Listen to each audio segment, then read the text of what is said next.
Okay, so I would say more than half of our trainings that we do are based around Arbiter Pay. And how that process works is an account executive will reach out to somebody, or somebody contacts us saying they want to use Arbiter Pay to pay officials, workers, whatever the case may be. So the first thing that they'll do is they'll come into arbiterpay.com.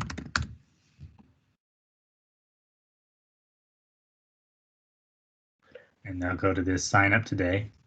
And they have two options that they can select: paying admin or school municipality. I don't know why we really have two. They're kind of one and the same, but basically what it's saying is the type of account that they're registering for will allow them to upload funds and pay other people with it. So once they select one of these, they just go through this 7-step process of filling out this information: phone number, business name, TIN number, things like that. Once they get it complete, it goes through a verification process, which Tiffany and Dustin handle. I'm not 100% sure what actually goes into it. I know it's pretty intense because of all the hackings we've had lately.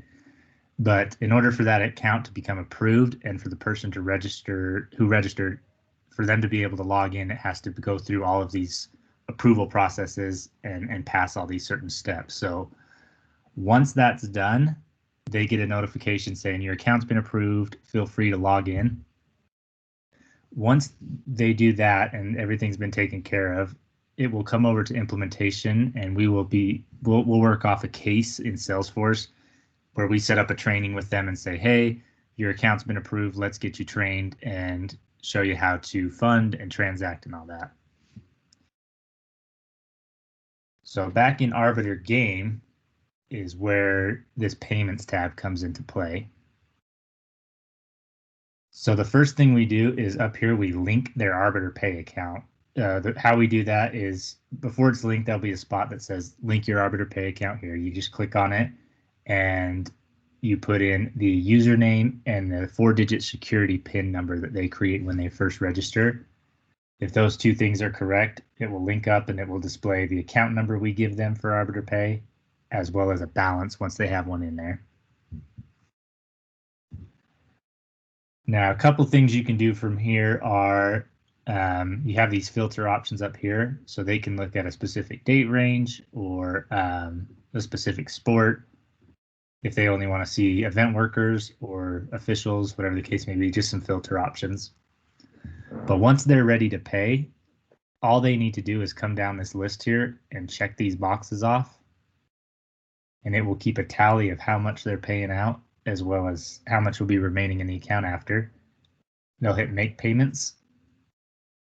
And for the first time they do this, it's going to ask again for that 4-digit security PIN and their tax ID number. It's just used as like a verification tool to make sure that they're able to, or they're allowed to make those payments.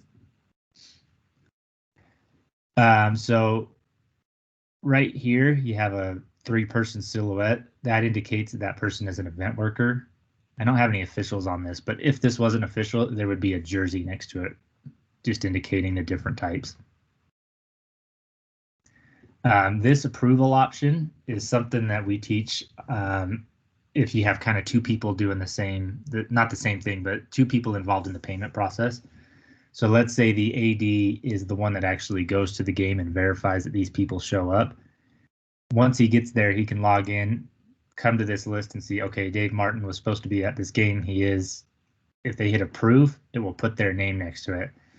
That way, if Phoebe, who is responsible for going in and actually submitting the payments, she can log in and see my name next to it, so she knows she's good to actually check them off and hit make payments.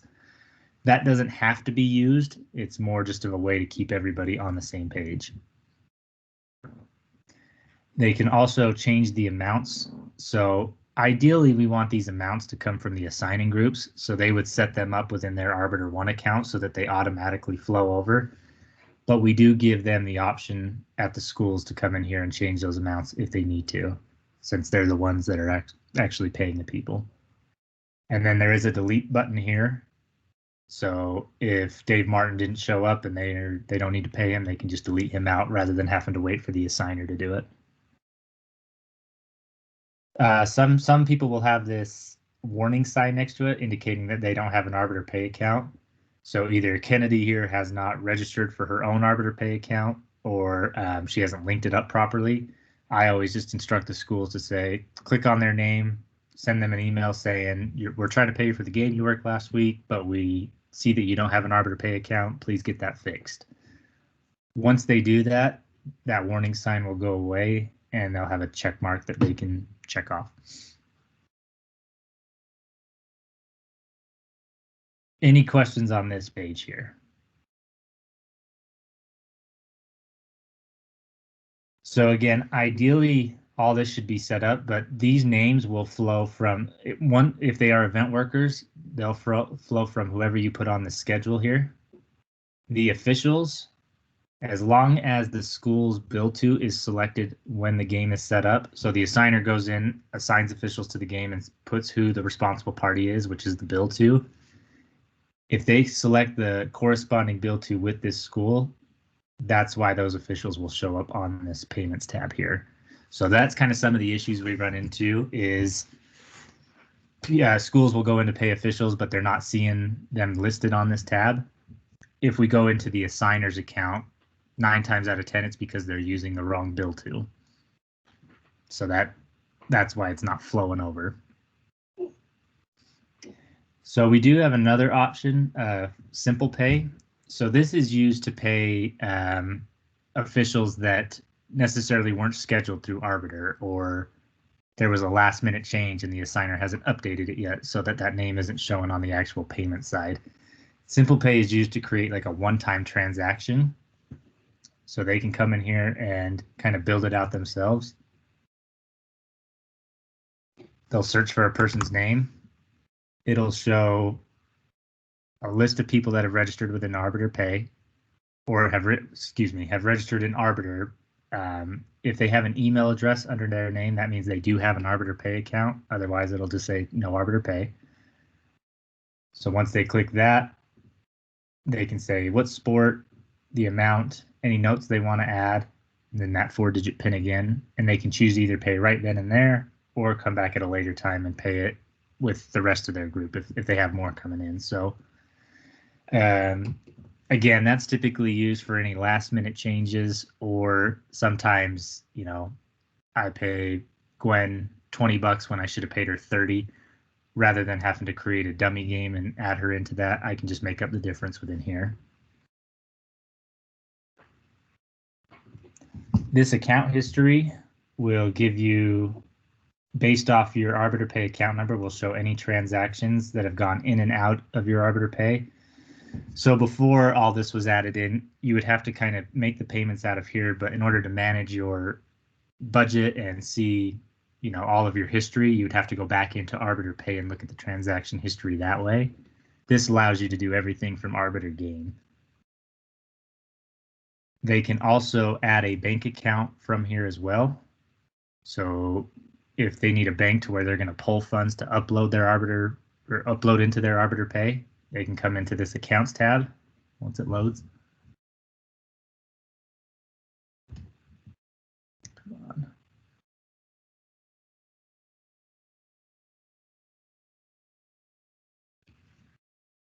We'll give that a sec, but once it loads up, yeah, there's a spot where it will list the bank that they've chosen to pull those funds from, and there's actually a spot where they can go and say upload funds, and it will walk them through how much they want to transfer into their Arbiter Pay account and send a message over to their bank saying process those funds and ship them over to Arbiter Pay. So think of Arbiter Pay as like a Venmo. It's very similar to like that, where each side has to have one, both the paying and the person receiving.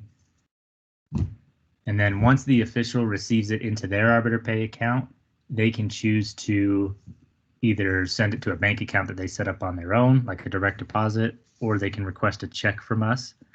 We also have a prepaid debit card they can sign up for. So it's called Rapid. Rapid will send them a card, like a debit card, and they can transfer the funds from Arbiter Pay onto that card if they choose to.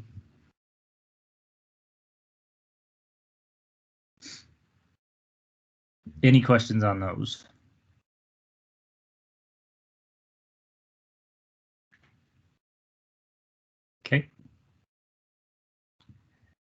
And then this reports tab allows them to pull any sort of report that they want to see. Many won't use all of them. It just depends on the information they're looking for. Some of the popular ones are like payment details. They can actually come in here and build out a specific date range and see, you know, how much did I pay in October for girls basketball, varsity, but just my scrimmages. So they can get really specific with this. Just a way to kind of reconcile their budget and make sure that everything lines up how it should. They can also do printed off schedules if they want to see a team roster, awards by student. So that was built with the idea that they could come in and build out awards that they want to give out to students, like lettering or something like that. That's still in the works, but I'm sure with FamilyID coming on, that will be something that they kind of expand eventually.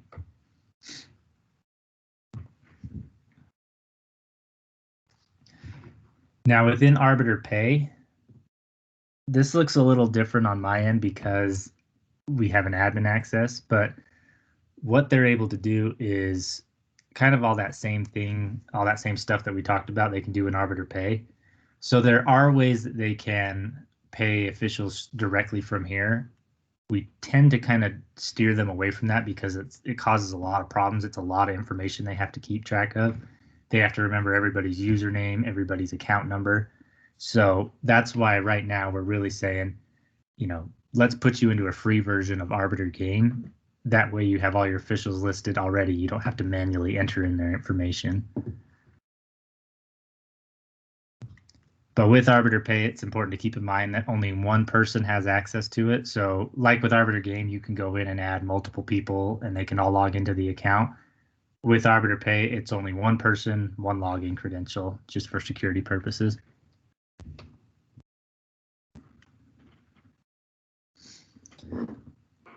All right, so that kind of wraps up pay. I know that went kind of quick, but overall for the last 3 days, is there anybody that wants to see any questions on how everything works?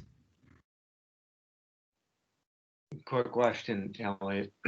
Similar to the question the other day, but in the case of schools that are signing up for an Arbiter Pay account, are these typically ADs that you're then onboarding, or are these like CFOs and people that are in the business office that you're onboarding on how to use this portion of Arbiter? When it comes strictly to Arbiter Pay, most of the time it's just somebody at the school who's in charge of the finances, or somebody at the district office who's going to be paying for all the schools in that district. Just depends on how they want to do it. That's why I was saying it's kind of hard to streamline it because everybody does it so different. So in one case, you could have a district who signs up for one Arbiter Pay account and takes care of the 10 schools that fall within that district. So each school would link up the same Arbiter Pay account. And then, you know, across town, you have a different district where they require each of their schools to sign up for their own Arbiter Pay account. And somebody at the school specifically is in charge of managing that. So it really depends. That's kind of the information we have to gather before we actually get them on these trainings is what are the couple different options we have and which route are they going to go. But yeah, most of the time it's just somebody who's in charge of the finances, either the school or the district. Now, Elliot, you may have shown this and it just went right past me, but I know within FamilyID we have our knowledge base articles, which I use if I don't know the answer to something. I always point people there or I look at it myself. Is there that similar type of functionality in this, or is it just kind of pointing and clicking one's way through it? No, so we do have one. It's a pain to get to for some reason. If you go to help, it should take them right there. Okay. Basically, they can search. We have a couple different communities, so we have a list of articles that go for officials, assigners, and then the schools would be the ones that these guys use. But they can come here and, like, say they want to know how to say officials. It will pull up any articles that relate to that. Okay. Some of them have videos that we've been trying to build out, but all of them have like a walkthrough on how to do each step. Okay, well, great. So yeah, after we get off the call with them, we usually try to make them aware of this and say, you know, if you run into any issues, please use this because they can find the answer. But we also give them the option to call into support. Okay. And at least as I understand that part of this, I think, is to have us more involved in trying to find the opportunity, sell the opportunity. Are there any questions? Justin had shared that a good question to ask is what other software vendors do you work with to manage your athletic programs or other programs as well? Do you have any like, you know, just a one sentence, something we can throw out there to people to see if we can get some interest to get them to take a look and hopefully buy? I would think the big thing for you guys would be, you know, if you have somebody who you're building registrations for or whatever the case may be, you're implementing them that way. Unfortunately, we don't have it yet. This will become a lot easier once we do, but I would kind of introduce them to the Arbiter game platform and say, you know, what do you use to schedule your games right now? Or, and then pay your officials, and then maybe kind of lead into, you know, we do have a platform that allows you to do it all in one place. And then eventually, you know, all the registrations that we're building for you will also be added into this as well. So the big push for it is that a lot of these schools and districts that have all these aspects that they have to keep track of have like 4 or 5 different systems that they're, you know, they're putting their schedules in over on one, and then they're making sure that their officials are coming from someplace else. I think with leading with the idea that everything can be in one spot kind of is what draws their interest. Great, thank you. Yeah. The big one I will say is Arbiter Pay. We seem to get a lot of attention about the 1090. If a school is paying officials, it's usually on them to have to, at the end of the year when it comes to tax season, they have to be the ones to issue 1099s to all the officials that they've paid, and it becomes a lot to keep track of. If they sign up for Arbiter Pay, we will manage all that for them, so they don't even have to worry about it. Bookkeepers and financial advisors, when they hear that, do a backflip because it takes away like half of their responsibilities around that time. So that's kind of a big draw to it as well. Okay. I mean, I would think we could just ask, do they pay 1099s, or do they have a, you know, a vendor they work with that handles it for them? Because that would be a pretty easy question to ask. Yeah.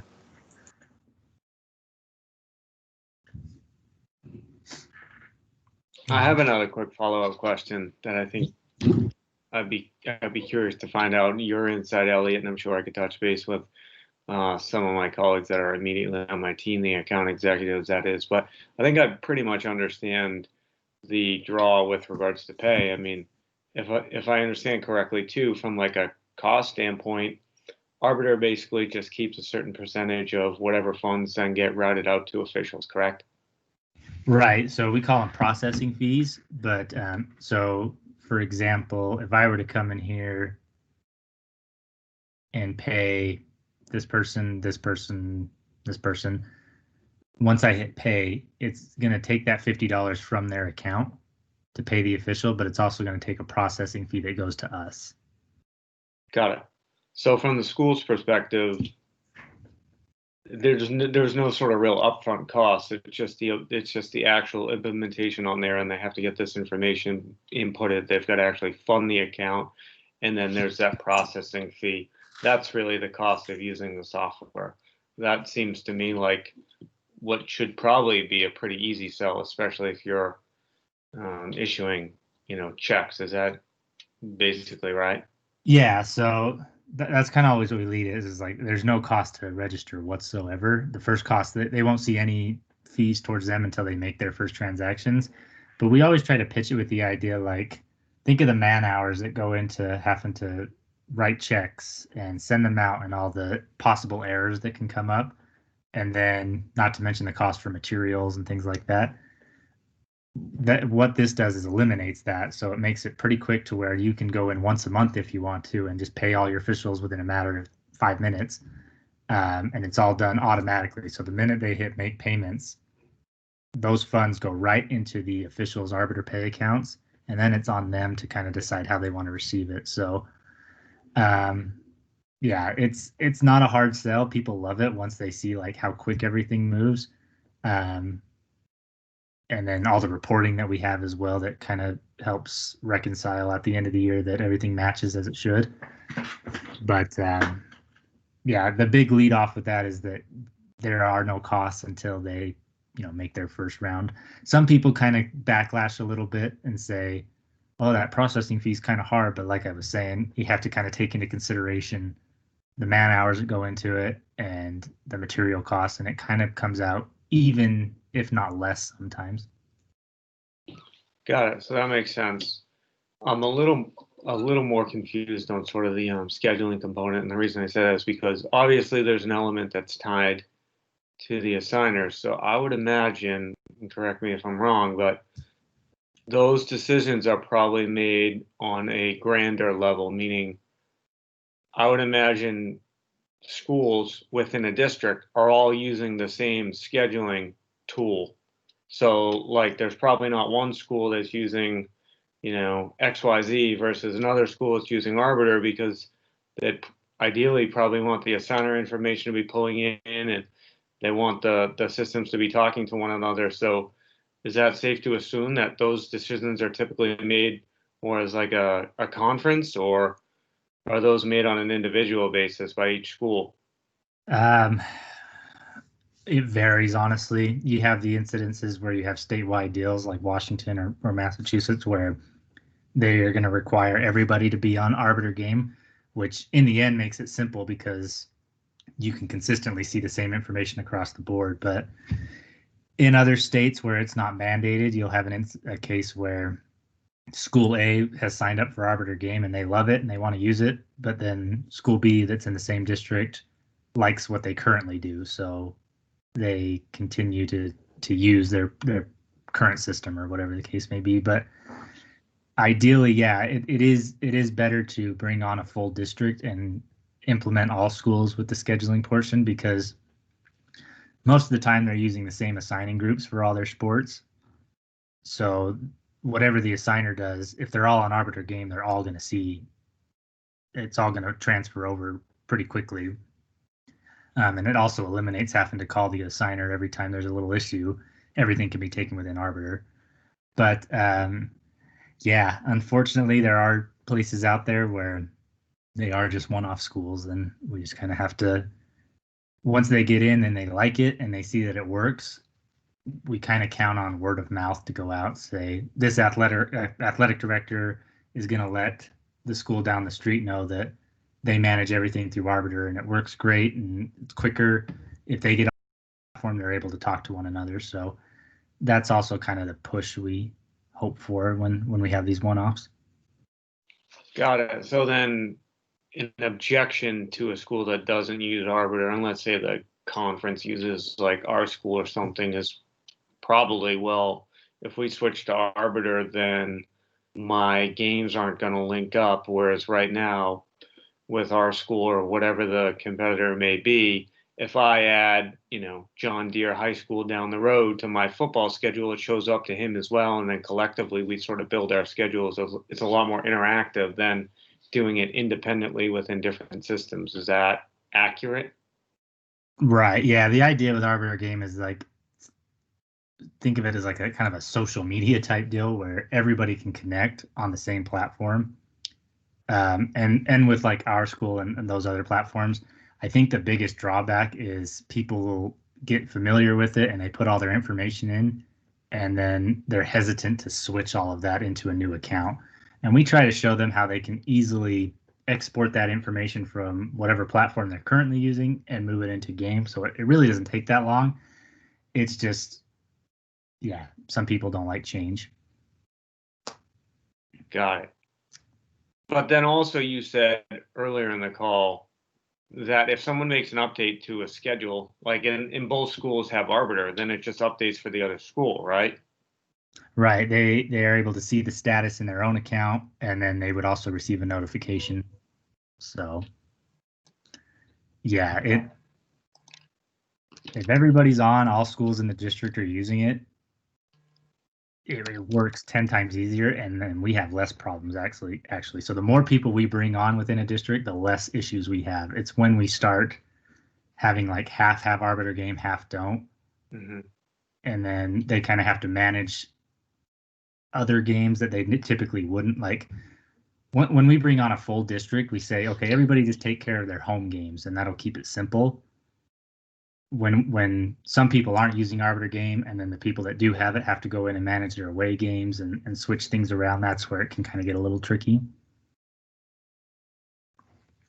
Yeah, because it seems like, at least on the FamilyID side, at least from the AD's perspective that I can speak to, those that I've worked with, seems like a lot of these folks are reluctant to change.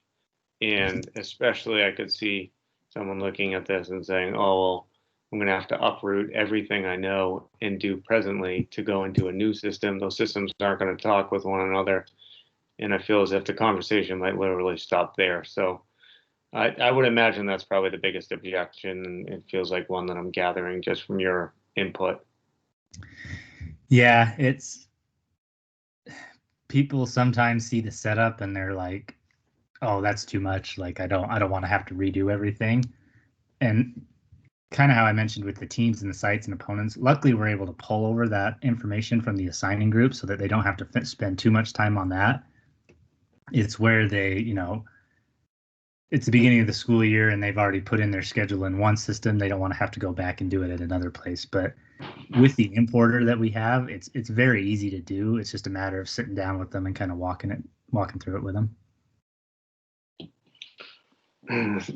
So I have one more question, so I don't mean to bombard you with questions here. So then, do you have any sort of sense on what the turnover rate is for Arbiter game customers? Because based on what you're telling me, it doesn't sound like people would leave with any degree of frequency. Once they sort of get their feet wet, they're probably going to stick with it until something goes, the other way or sideways on them. Is that safe to assume at this point, or do people change yearly? Do people just at the drop of a hat say, no, I'm going to go try something else this year? I don't really have the numbers on that. From what I've seen, we've gotten a lot of people where I will say the turnover rate at the school, so like ADs go in and out each year. We're getting a lot of requests this year that are like, hey, 5 of our schools got new ADs. Can you guys set up a training so that they know how to use Arbiter games? So I think once they get in there and they have all their information in there. If they are using Arbiter Pay and paying out of it, that's a big aspect as well. But people tend to stick with it. I haven't heard of too many incidences where somebody's been using it for a year and then come back and say, no, I hate it, or no, I don't want to use it. We're moving to something else. But I'd have to talk to our renewals department to see what those numbers are exactly. And who handles the renewals for these accounts right now? Like, what does that process look like? So his name's Mark. I think he's working closely with Dustin, if I remember right. But he'll basically go through a list of anybody whose expiration date is coming up, and he'll send out an invoice if they want to renew, and he'll follow up with them to see what their plan is.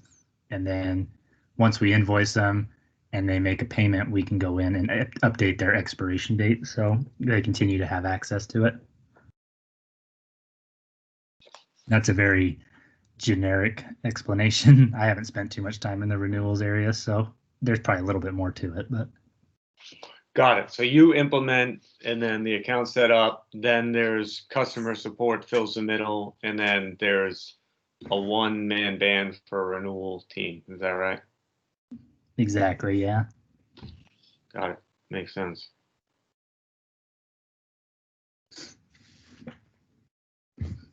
Yeah, so ideally what happens when, we get them trained on everything, and when it comes to Arbiter Pay, we show them this, we walk them through their first round of transactions.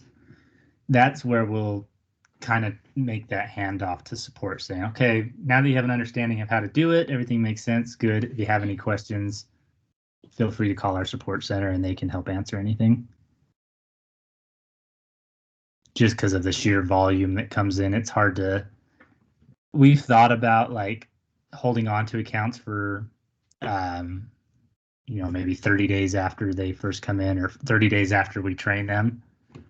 That's still up for discussion, but as of right now, it's once they make that first transaction, they're essentially done with implementation. And that same sort of process applies to game then. So meaning if you implement a game customer, they get their schedule set up. If they didn't call or email with a question for, let's say, a year, then the only time they would hear from us is when renewal sent them their invoices. Is that right? Right. So we're working on a way to gauge it a little better. We're hoping for a report that comes out that shows exactly, that'll show like which Arbiter game accounts have been used and what they've done within it. Right now, my team manually goes into each account that they receive. So once they get them trained, they'll set a task in Salesforce that reminds them to go back in and check what they've done. And we have to go into game and see, have they set up a students list or have they entered in a schedule or something like that. If we see something that indicates that they've been using it and we haven't heard from them, that's when we kind of essentially close it or mark it as complete. And that's when it would become a support deal.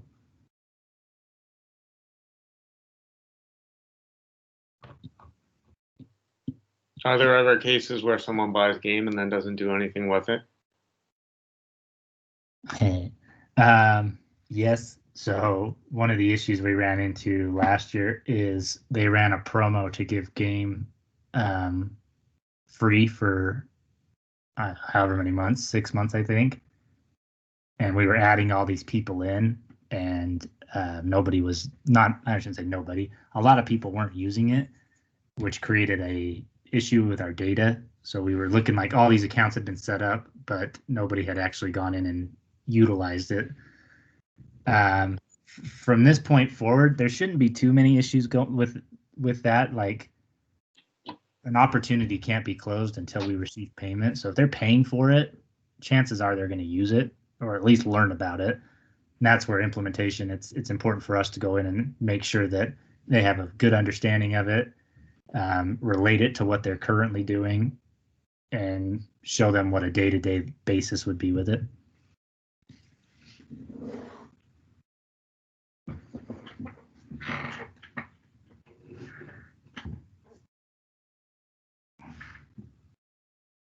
Cool. Any other questions?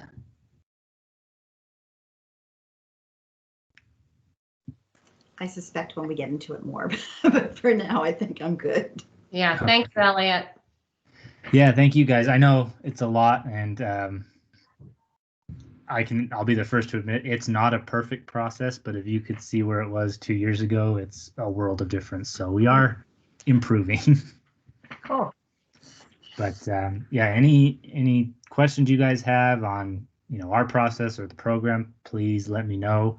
Any suggestions as well, if there's something that works for you guys that you think we could implement and it would help us move along, that'd be great as well. Excellent. Well, thank you so much. All right. Thank you. Bye, you guys. Thanks, Bye. Have a good one. Bye.